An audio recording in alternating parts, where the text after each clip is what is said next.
How big of an impact do party switchers make when it comes to politics? Well, in a state like Florida, it's a big deal because we have closed primaries. New Hampshire, for example, has open primaries, so you get a lot of people switching or asking for a ballot other than the party that they're actually registered in. But in Florida, it takes some effort.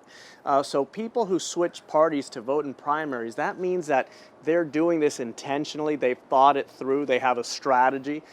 So it's been pretty fascinating to hear from people in the last few weeks who have said, Republicans, independents, I want to influence the Democratic primary. I don't want there to be too, difficult choices for me in November, so I'm going to register Democrat just to vote, and then I'll switch back. Do campaigns spend a lot of energy trying to switch people over to their side?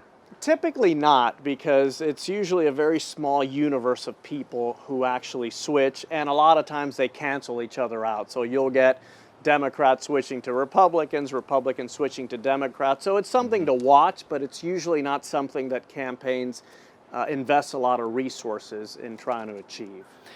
In Miami-Dade, over the last year, more Republicans did a better job in the net gain than Democrats. What do you take out of that? So that's certainly interesting and something that a lot of people would not have expected. Look, there are a lot of people in our country frustrated with politics. Watching these Democratic debates, they've gotten very negative as of late.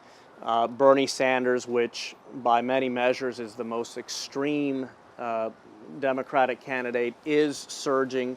So perhaps there are a lot of Democrats who are saying, that's not who I am, that's not, I can't relate to Bernie Sanders, so I'm going to switch to either independent or Republican. And then, of course, I know for sure there are Republicans who have said, I don't like Donald Trump, and I would like to have another choice that I could consider in November, so I'm going to register Democrat to vote for one of the more moderate candidates like Mike Bloomberg, Amy Klobuchar, and others. Compare the two, as in, like, what is the difference between the effort to switch people over to another party or to get new people that have never registered or just turned 18? Well, it's usually a lot easier to register new voters. These are oftentimes young people or new citizens. They may not be biased in either direction, so you could actually convince them. Once someone is committed to a party, I mean, most people don't switch parties their entire lives, so it's a lot more work to get someone to switch parties than to reach out to either an 18-year-old or someone who just became a citizen a few months ago and try to convince them to join your party. Are there any other trends you're seeing when it comes to party switching in the last year or so? No, I think a lot of it that I've seen has been motivated by non-Democrats wanting to influence the Democratic primary. And by the way, this is an important discussion because there will be a question on the ballot almost certainly to open up Florida primaries for state and local office. So in the future, if that measure passes, people won't have to go through the trouble of switching. They can just show up the day of the vote and ask for a ballot of either the Republican Party or the Democratic Party.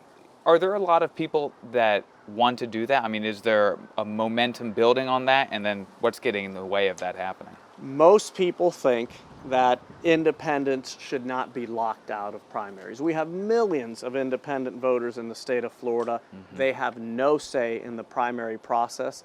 And the effort to allow them the opportunity to have a say is called All Voters Vote. And I think a lot of people can relate to that or can appreciate that.